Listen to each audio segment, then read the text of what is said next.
Hello, hello, salut et bienvenue sur ma chaîne. Alors j'espère que vous allez bien et que vous vous portez bien. Donc je souhaite la bienvenue aux nouveaux abonnés. Merci de vous abonner, merci de liker, de partager. Donc aujourd'hui on va parler d'un sujet, les fiançailles. Alors je sais que les fiançailles, c'est une période de préparation au mariage parce que le mariage, à vrai dire, c'est le jour de la lune de miel en fait. C'est le jour de la lune de miel bibliquement. Toutes ces étapes-là, fiançailles, dot, pré-dot, civil et tout, ce sont les préparations au mariage. Donc le mariage en lui-même, ce n'est pas un seul jour en fait. C'est toute une vie, quoi. Donc,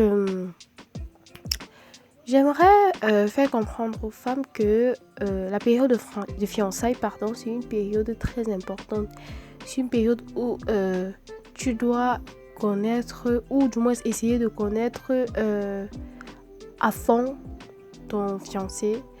Tu essayes de voir si vous pouvez vivre ensemble. Donc, tu essaies de connaître son comportement et comment il vit. Je sais que les fiançailles, cette période-là, ne peut pas suffire pour connaître votre conjoint à 100%.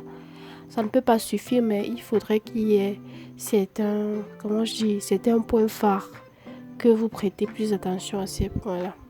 Ou du moins ce qui vous préoccupe le plus. Donc, chacun a ses valeurs. Votre fiancé aura aussi ses limites et ses valeurs et vous aussi. Donc, vous allez voir si vous matchez ensemble et tout, si ça va. Si vous pouvez gérer en fait. Parce que le tout dans le mariage, c'est pouvoir gérer. Vous gérez vos émotions, vous gérez la relation, vous gérez vos sentiments, vous gérez, je sais pas, la colère. Quand vous êtes en colère, quand des choses ne vont pas bien et tout. Tout ça, ça compte. Donc, et pendant la période de fiançailles, ce n'est pas une période que quand tu traverses la période, tu es sûr de te marier avec ton prétendant ou ton fiancé. Il peut arriver qu'après cette période, même pendant la période de fiançailles, vous vous rendez compte que vos points de vue, vos opinions et tout ne convergent pas ensemble. Faut pas avoir peur de vous séparer. Faut pas avoir peur d'exprimer ce que vous ressentez et de vous mettre à l'aise, quoi. Parce que si vous cachez vos émotions parce que vous voulez juste le mariage, dans le mariage, vous ne serez pas heureuse. Et après, on va voir les divorces. En fait, il y a trop de divorces déjà. Si on banalise la période de fiançailles, vous partez vous découvrir dans le mariage. Et puis, quand vous vous rendez compte que ça ne donne pas, que ça ne matche pas, vous vous séparez.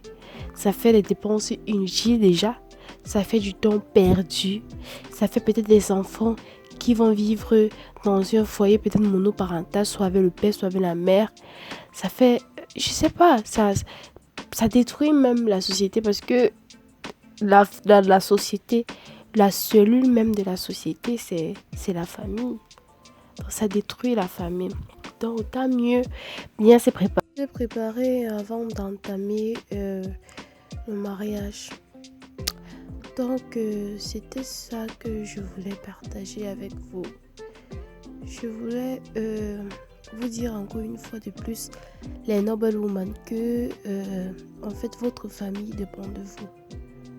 Dans presque toutes les vidéos qu'on aborde ou les thèmes qu'on aborde, on se rend compte que la femme est le centre de la famille. La femme est le centre de la société. La femme éduque l'enfant. La femme accouche l'enfant. Donc, c'est-à-dire que c'est la femme qui dirige la société. Donc, merci d'avoir regardé la vidéo, ou du moins écouté la vidéo. Merci de liker, de partager, de vous abonner. Beaucoup de courage à ces mamans qui sont célibataires surtout. Je vais toujours le dire parce que c'est pas facile. Donc beaucoup de courage, battez-vous, ne baissez pas la garde. Donc c'est un peu ça. Bye bye.